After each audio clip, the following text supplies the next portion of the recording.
Hi mga kawawmat, in this video we will discuss the angle pair relationship. So this is the continuation of our discussion regarding the angle pair. So in this video, I'll give you examples or sample problems na kung saan i-apply natin yung natutunan natin sa part 1.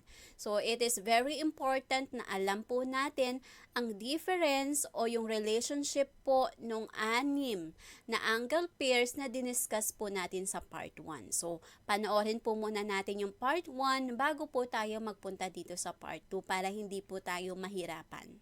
Okay? So let's start.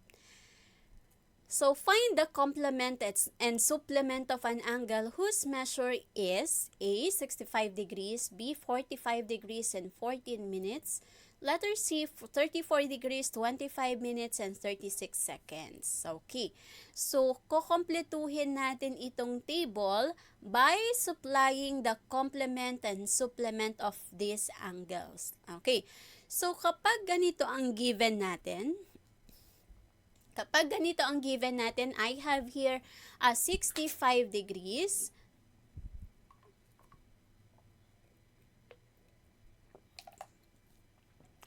Okay? So, madali lang kunin ang complement at supplement nito. Okay? Kasi, ima-minus lang natin siya sa 90 at ito ima-minus naman natin sa 180. Okay. So, therefore, the complement of this angle is 90 minus 65. This is 25 degrees. And then, the supplement of this angle is 180 minus 65 is 115 degrees. So, this is how we get the complement and supplement of this angle. So, pag ganito, madali lang. Okay? Ima-minus mo na lang siya. Okay, so pag sinabi natin complement, what is the supplement of this angle? The sum of those two angles must be 180. If the question is what is the complement of this angle, so you have to look for the other angle na magiging 90 yung sum nilang dalawa. Okay? So what if the given is meron siyang minutes and meron siyang seconds? So paano natin siya isosolve? Okay. So, take note that for every 1 degree, sa bawat isang degree, that is equivalent to 60 minutes. And then, sa bawat isang minuto, alam naman natin to, that is equivalent to 60 minutes. Okay? So, for every 1 degree, that is equivalent to 60 minutes. And then, for every 1 minute, that is equivalent to 60 seconds. Okay. So, let's start. I-solve natin si letter B at si letter C.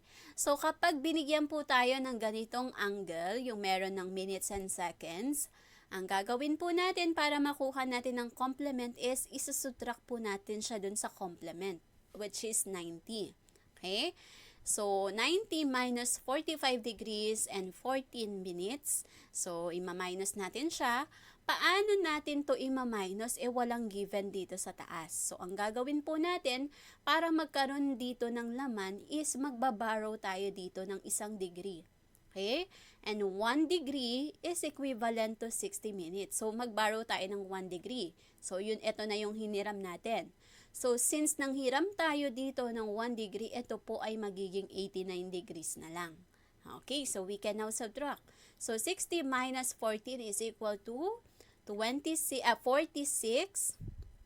okay, is equal to 46 minutes. And 89 minus 45 is equal to 44 degrees. So, therefore, the complement is 44 degrees and 46 minutes.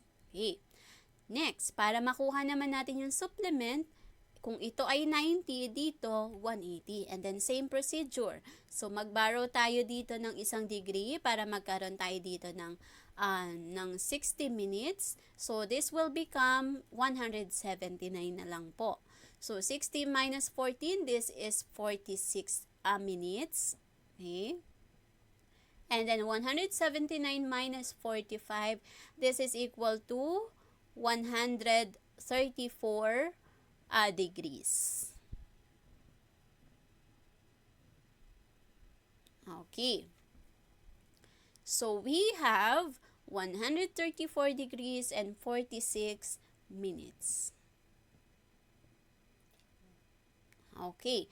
Or, eto po, tip ko, kung pinapahanap sa inyo yung complement and supplement, ang gagawin mo na lang dito is mag-add ka na lang po ng 90. Ganon lang po siya ka-simple. So, kung pinapakuha yung complement at supplement, mag-add ka na lang po dito ng 90. Pero hindi naman po kasi palagi na complement at supplement ang pinapahanap. So, what if supplement lang? So, you really need to solve. Okay? Pero kung dalawa naman sila, mag-add na lang po tayo dito ng 90. So, therefore, again, the complement of this angle is 44 degrees, 46 minutes, and its supplement is 134 degrees and 46 minutes. Punta tayo dito. So, paano kapag meron na siyang seconds? Okay. So, same procedure, 90 ulit, i-minus natin ito. Since wala tayong minutes at seconds dito, so ganun ulit, mag-borrow tayo dito ng 1 degree para magkaroon tayo dito ng 60 minutes. Okay?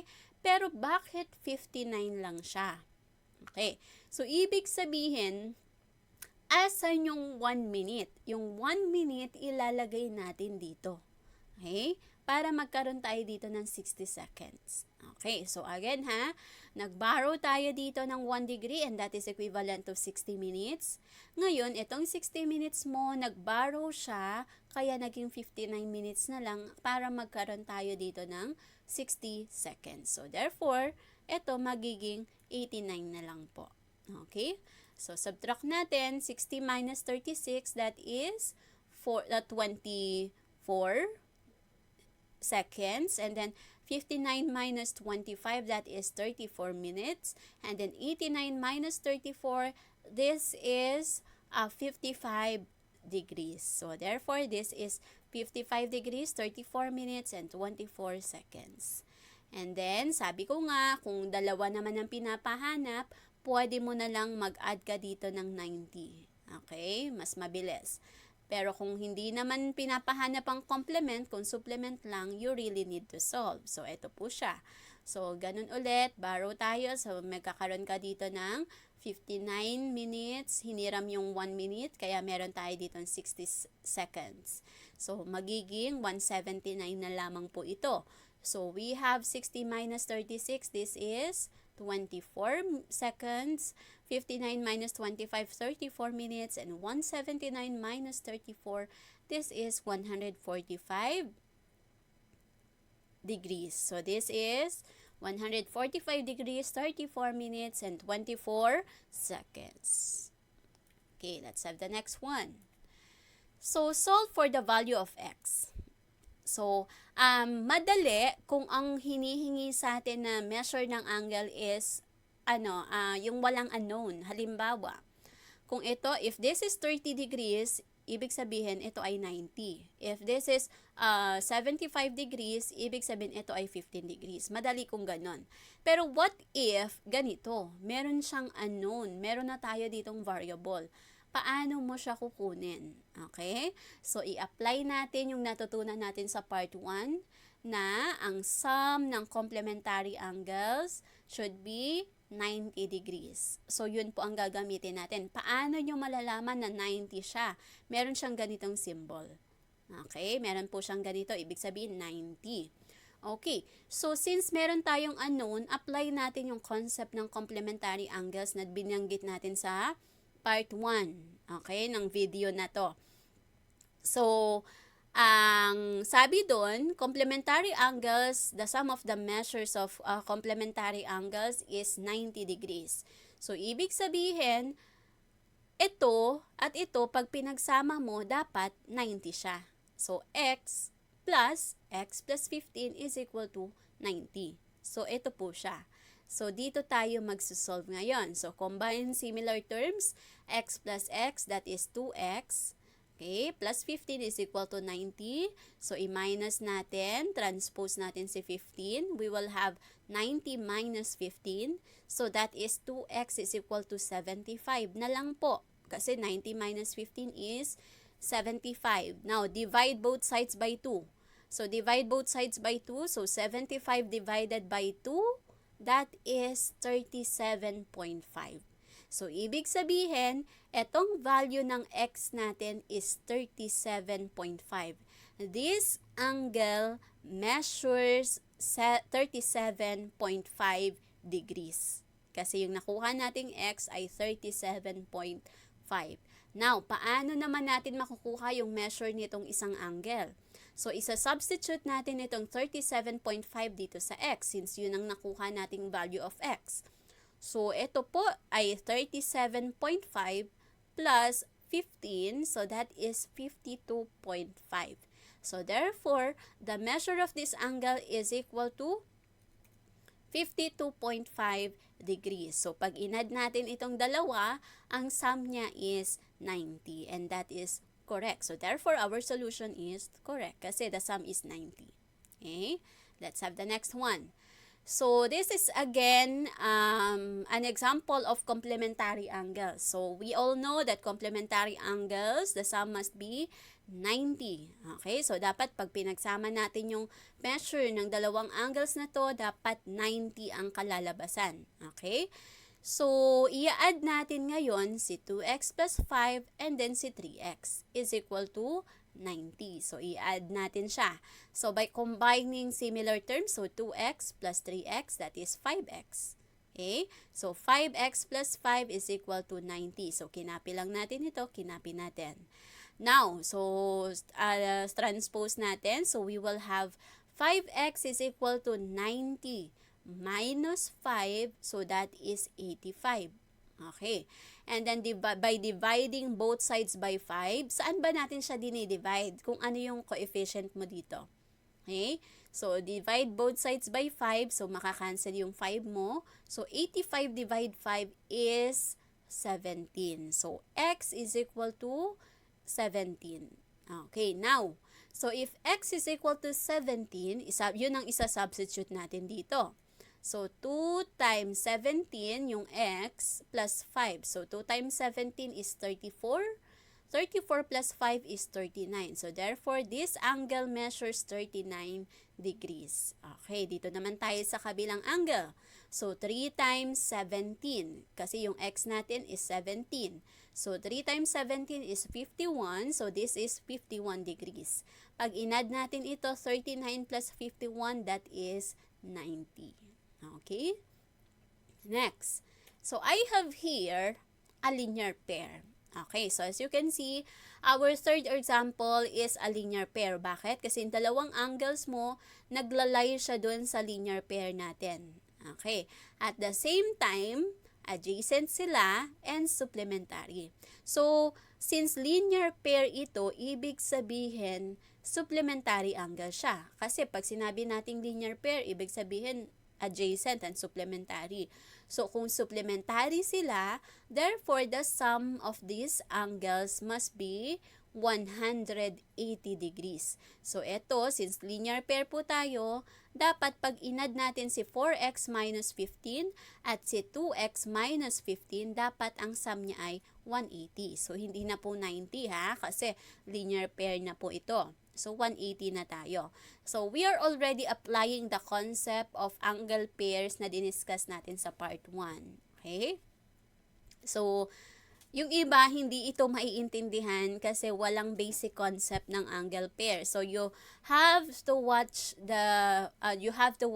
first the video of angle pairs. Nandun po sa ating part 1. Okay? Kasi this are all applications. So, ito po ay ina-apply na natin yung mga concepts. Okay? So, 4x minus 15 plus 2x minus 15 is equal to 180. So, dito po, we have combined similar terms, 4x plus 2x, that is 6x. Negative 15 minus 15, that is negative 30, is equal to 180. Now, so, transpose natin. So, we have 6x is equal to 180 plus 30. So, again ha, we always change the sign. Okay? So, plus, minus, minus, plus. Okay? So, we have 6x is equal to 180 plus 30. That is 210. So, by dividing both sides by 6, so makakancel natin dito si 6 and 210 divided by 6, that is 35. So, our x is 35. Okay, so isubstitute natin siya dito para makuha natin yung measure ng dalawang angles. So, we can check if the sum is really 180 degrees. Okay, so for x minus 15, ito, ang gagawin po natin, substitute natin siya dun sa x. So, 4 times 35, yung nakuha nating value ni x. So, 4 times 35, this is 140. Minus 15, this is 125. So, this is 125 degrees. Punta tayo dito sa 2x minus 15. So, 2 times 35, okay, minus 15, so this is 70. 70 minus 15 is 55. So, therefore, this is 55 degrees. So, pag inad natin ito, 125 plus 55, this is 180. So, therefore, our solution is correct. Next. So, I have here the measure of the complement of an angle is twice the measure of the angle.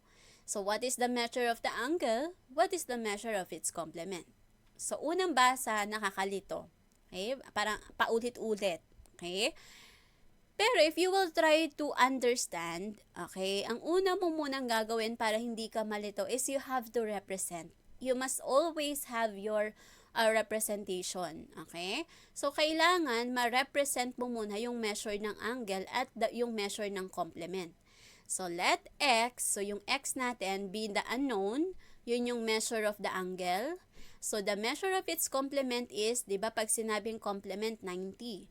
So, yung measure na kabuuan na 90, i-minus mo dun sa measure ng angle, which is x.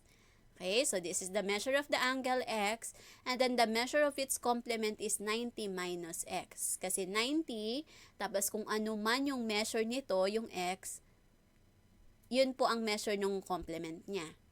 Okay?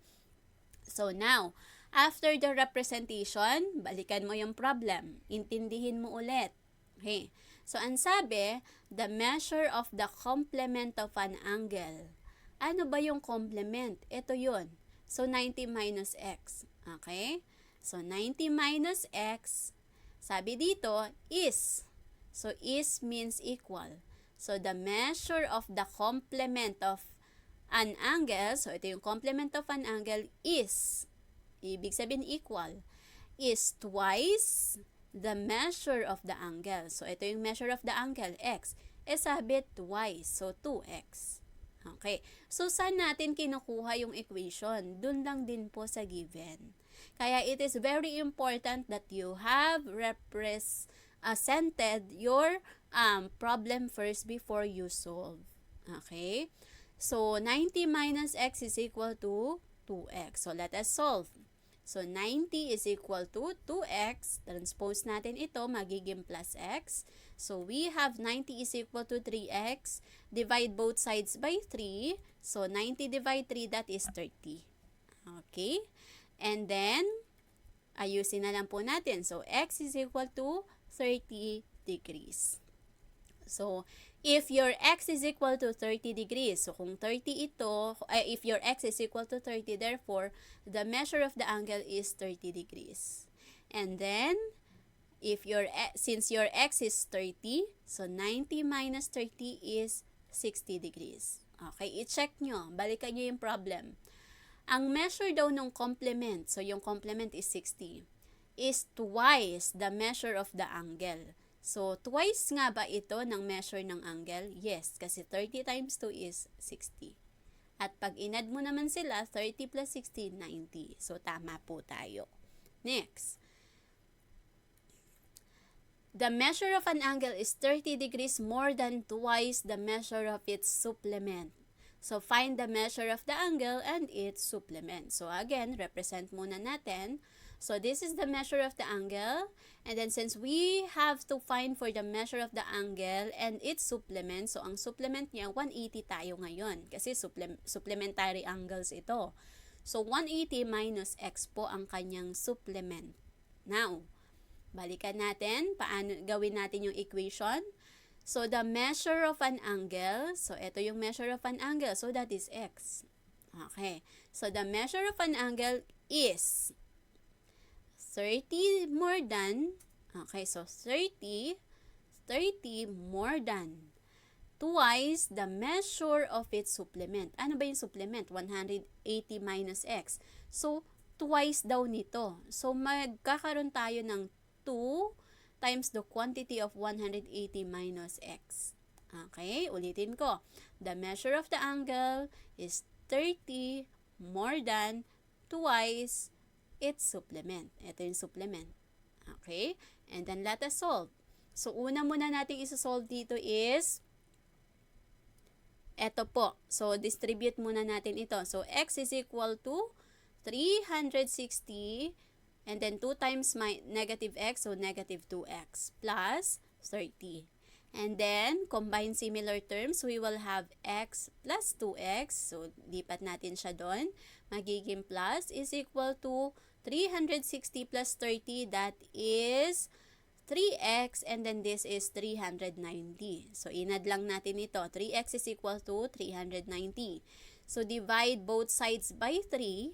So, 390 divide 3 is 130 degrees. So, therefore, our x is 130 degrees. And now, what is the measure of its supplement? So, 180 minus 130, yung nakuha nating x. So, that is 50 degrees. Okay, so kapag inad natin siya, 130 plus 50 degrees, that is 180.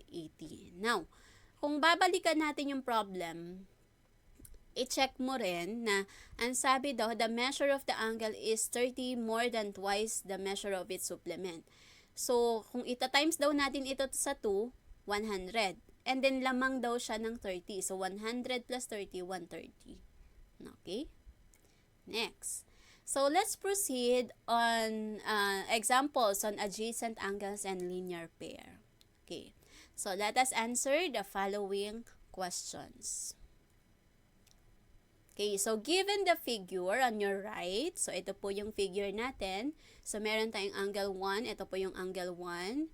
And then yung angle 2 natin ay itong buo, simula dito, ayan. Kumbaga, ang angle 2 natin ay si angle BED, yung buo. Okay? Si angle 1 mo ay ito lang po, si angle CED. Okay? And then si angle 3, si angle BEA. Okay. So, ang tanong, are angle 1 and angle 2 adjacent angles? So, ito si angle 1. Ito naman si angle 2. So, are they adjacent? No. Why? Kasi po, yes, meron silang common vertex. Meron silang common side. Ito yung common side nila. Kasi side siya ni angle 1 at the same time, side siya ni angle 2.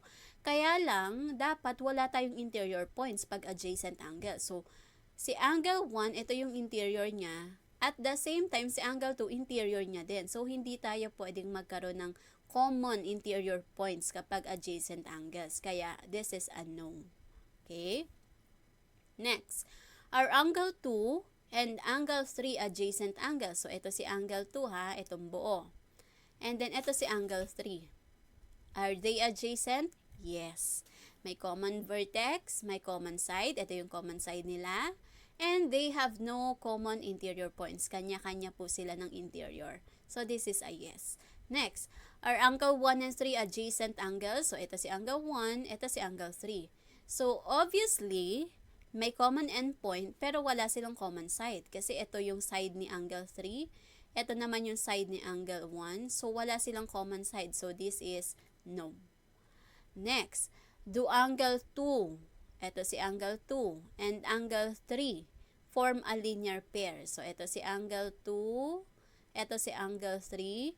Nagpo-form ba siya ng linear pair? Yes. Next, si angle 1 ba at si angle 2 ay nagpo-form din ng linear pair? No. So, obviously, hindi siya supplementary. Okay? So, at the same time, hindi sila adjacent. So, nabanggit kanina na hindi sila adjacent. Dapat, pag sinabing linear pair, adjacent and supplementary. So, this is no. Next. Name a pair of adjacent angles that are complementary. So, alin dito, given the figure, ang adjacent at the same time complementary?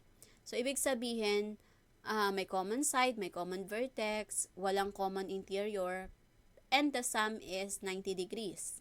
Okay? So, alin dito? We have angle B is C and angle C, E, D. Okay, so as you can see, etong dalawang angles na to ay complementary at the same time adjacent. So, ayun po siya. Next, name two angles that have the same measure and form a linear pair. So, alin dito yung dalawang angles na may parehong measure at the same time linear pair. So, pag sinabi kasi nating linear pair tas same measure, automatic ibig sabihin 90-90 dapat yun. Okay? So, alin dito yon? So, we have angle B, EA kasi this is 90 and angle B, ED. This is also 90. So, linear pair sila at the same time, they have the same measure. Yes. Okay, siguro may nagtatanong dyan. Ma'am, pwede rin po ba yung angle 2 and angle 3? Yes po, pwede rin po siya. Okay, pwede rin po si angle 2 and angle 3. That is another name of the angles. Next, angle AEC. So, ito si AEC. Ayan. And angle CED form a linear pair. So, itong dalawa daw form a linear pair. Okay. The measure of angle AEC is 3 degrees more than twice the measure of angle CED. So, find, ang pinapahanap sa atin is angle AEC. So, i-represent muna natin siya. So, if angle CED is X, okay, so yun yung X natin, ang measure daw ni angle AEC is 3 degrees more than twice. So, mas mataas daw siya ng 3 degrees and then twice the measure of angle CED. Yun ang sabi. So, if this is the measure of angle CED, twice. So, 2x yun. And then 3 degrees more than. So, kaya nag-plus 3 tayo dito. So, ito po ang ating representation. Now, paano natin siya isosolve? So, si angle CED daw at si angle AEC ay it forms a linear pair. Okay? So, kung it form a linear pair, therefore, they are adjacent and supplementary. At pag sinabi natin supplementary, ano sila? The sum of their measures is 180. Kasi linear pair eh. Pag sinabing linear pair, 180 yon. So, dito tayo magbe-base. Okay, so your angle AEC is 2x plus 3. And then your angle CED is x. I-equate natin siya sa 180. So, combine similar terms, 2x plus x, that is 3x, is equal to 180 minus 3. So, 3x is equal to 180 minus 3, that is 177. Divide both sides by 3, so 177 divided by 3, that is 59 degrees. Okay? So, if your x is equal to 59 degrees, therefore, angle CED is equal to 59 degrees. So, ito ay 59 degrees. Now, paano natin makukuha si angle AEC? Yun ang pinapahanap. So, si angle AEC, we have 2x plus 3. So, isa-substitute lang natin itong si 59. So, 2 times 59 dun sa x, ayan, ito siya. So, 2 times 59 plus 3, that is the measure of angle AEC. Okay? So, we have 2 times 59, that is 121. The measure of angle AEC is equal to 121 degrees. Okay, so therefore the measure of angle AEC is equal to 121. So kapag chinek natin, so again, these two are supplementary. So 59 plus 121, that is 180. Next. So let's have an examples in congruent and vertical angles. Okay. So, angle 3 and angle 4 are vertical angles. Okay? if the measure of angle 3 is equal to 4x plus 7 and the measure of angle 4 is equal to 5x minus 8, find the measures of the two angles. So, let's have this figure. So, kapag binibigyan tayo ng ganito, mas maganda kung i-illustrate natin siya kasi mas mabilis nating makita yung kung paano siya isolve. Mas madaling mag-solve kapag meron tayong figure. Okay? So, the measure of angle 3 is 4x plus 7 and the measure of angle 4 is 5x minus 8. Okay, bakit dito ko sila pinwesto? Kasi based dito sa given natin, they are vertical angles. So, pagtatapatin ko sila. Okay? So, now, ang pinapahanap natin, ano daw ang measure nitong dalawang angles na to? So, apply natin yung concept ng vertical angles that vertical angles are congruent. Okay? So, ito po ay binanggit ko dun sa part 1 ng ating video tutorial. So, vertical angles are congruent. So, ibig sabihin, angle 3 is congruent to angle 4. Okay? So, kung congruent sila, therefore, the measure of angle 3 is equal to the measure of angle 4. So, kung ang angle 3 natin is 4x plus 7, ibig sabihin, equal siya sa measure ni 5x minus 8. Okay, so we are applying here the concept of vertical angles. So, in this equation, so we will combine similar terms. So, we will have 4x minus 5x, okay? And then negative 8 minus 7. So, ilipat natin sila sa kanya-kanya nilang pwesto sa left and right side of the equation. So, combine lang natin. Parehong may variable, pagsamahin mo. Parehong constant, pagsamahin mo. Okay? So, 4x minus 5x, this is negative x. Negative 8 minus 7, this is negative 15. Now, hindi tayo pwedeng mag-negative 1 dyan. So, divide both sides by negative 1. Kaya, magiging x is equal to positive 15. Now, are we done here? So, ang pinapahanap sa atin, find the measures of the two angles. Hindi lang basta value ng x. So, kunin mo yung dalawang measures. So, we have the measure of angle 3 is equal to 4x plus 7. So, ang gagawin natin, isa-substitute mo yung nakuha mong x, which is 15. Ayan. So, 4 times 15, that is 60. So, 60 plus 7, that is 67. So, therefore, the measure of angle 3 is equal to 67 degrees. Okay? And then this one, the measure of angle 4 is 5x minus 8. So, substitute lang din natin yung nakuha nating value ni x. So, that is 15. May value si x. Okay. So, that is 15. So, 5 times 15, that is, okay, 75. So, 75 minus 8, that is, the measure of angle 4 is equal to 67. So, therefore, this is 67 degrees and this is also 67 degrees. So, kung babalikan natin ito, na vertical angles are congruent. So, as you can see, they are congruent. And they are equal. Next.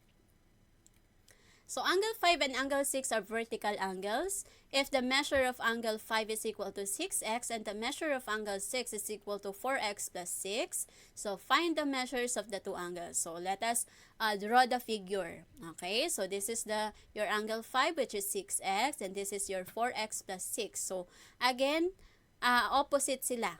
Okay, pinagtapat ko sila dahil vertical angles. Okay, so this is 6x, this is your angle 5, this is your angle 6. Now, so apply natin yung concept ng vertical angles are congruent. So, therefore, angle 5 is congruent to angle 6. So, if they are congruent, therefore, they are also equal. Okay? So, the measure of angle 5 is equal to the measure of angle 6. Now, so, ibig sabihin, si 6x equal kay 4x plus 6. Based dito sa ating concept that vertical angles are congruent. So, equal si 6x kay 4x plus 6. So, let us solve. 6x, transpose natin ito, minus 4x is equal to 6. So, 6x minus 4x, that is 2x. So, 2x is equal to 6. So, divide both sides by 2. So, x is equal to 3. Okay? So, now, If x is equal to 3, kunin natin yung measure ni angle 5 which is 6x. So, substitute lang po natin si 6 times 3. Okay? Substitute lang po natin. So, 6 times 3 is 18. So, the measure of angle 5 is 18. Now, let's see kung pareho siya sa measure ni angle 6 kasi vertical angles are congruent. They are vertical angles. So, let's solve. So, the measure of angle 6 is 4x plus 6. So, substitute natin yung nakuha nating x. So, 4 times 3. So, this is 12. So, 12 plus 6. Therefore, the measure of angle 6 is also 18. So, therefore, this is 18 degrees. And this one, your angle 6 is also 18 degrees. Okay, so as you can see, your vertical angles are congruent. Okay, so let us now state and enumerate the different angle pair relationship na in-apply natin sa pagsusolve ng mga problems kanina. So, hindi nyo namamalayan itong angle pair relationship ang mga ginamit natin sa pag-solve ng mga problems kanina simula umpisa. So, first, vertical angles are congruent. If two angles form a linear pair, then they are supplementary. So, in-apply rin natin to kanina dun sa may supplementary angles na if two angles form a linear pair, then the sum is, then they are supplementary and the sum is 180. Okay? Next, the sum of complementary angles is 90 and the sum of supplementary angles is 180. So, ito po yung mga angle relationship na in-apply po natin kanina sa pag-solve ng mga problems. Okay, so it's your turn. So, given angle 1 and angle 5 are supplementary angles. So, si angle 1 daw at si angle 5 are supplementary angles. So, ibig sabihin, pag inad daw po natin si angle 1 at si angle 5, 180 daw ang result nun. Okay, so yung measure ni angle 1 is 2x plus 10. Si measure ni angle 5 is 5x plus 30. So, ito po ang hahanapin natin. Okay, so first find the value of x and then proceed kayo dun sa finding the measure of all the angles. Okay, so you may pause the video para mag-try tayong mag-solve. Okay, so let us check. So, ang sabi dito, balikan nyo yung condition na si angle 1 daw at si angle 5 are supplementary angles. So, ang unang tanong, find the value of x. Okay? So, si angle 1 at si angle 5, ibig sabihin equals to 180. Why? Kasi supplementary daw sila. So, dapat daw si angle 1 at si angle 5, pag inad natin yan, 180 dapat ang sum. Okay? So, ibig sabihin, 2x plus 10 plus 5x plus 30 is equal to 180. Now, combining similar terms, we have 7x plus 40 is equal to 180. So, 7x is equal to 180 minus 40. So, 7x is equal to 40. Your x is 20. So, find the value of x. Your x is 20. Now, makukuha na natin ngayon si angle 1 and angle 5 kasi ang daming angles na kukunin natin. So, ilan to? 4, 8, 12 angles ito. Okay. So, anong gagawin natin? So, substitute natin ito, yung nakuha natin yung value ng x dun sa measure ng angle 1 na 2x plus 10. So, lagay natin siya dito. So, 2 times 20. So, this is 40 plus 10. The measure of angle 1 is 50. So, meron ka na agad na isang angle dito. That is 50 degrees. Okay. And then next, solve natin ito. So, 5x plus 30, your x is 20. So, this is 5 times 20. This is 100. So, 100 plus 30, this is 130 degrees. So, therefore, your angle 5 is equal to 130 degrees. So, meron ka ng sagot dito sa angle 1, which is 50 degrees. And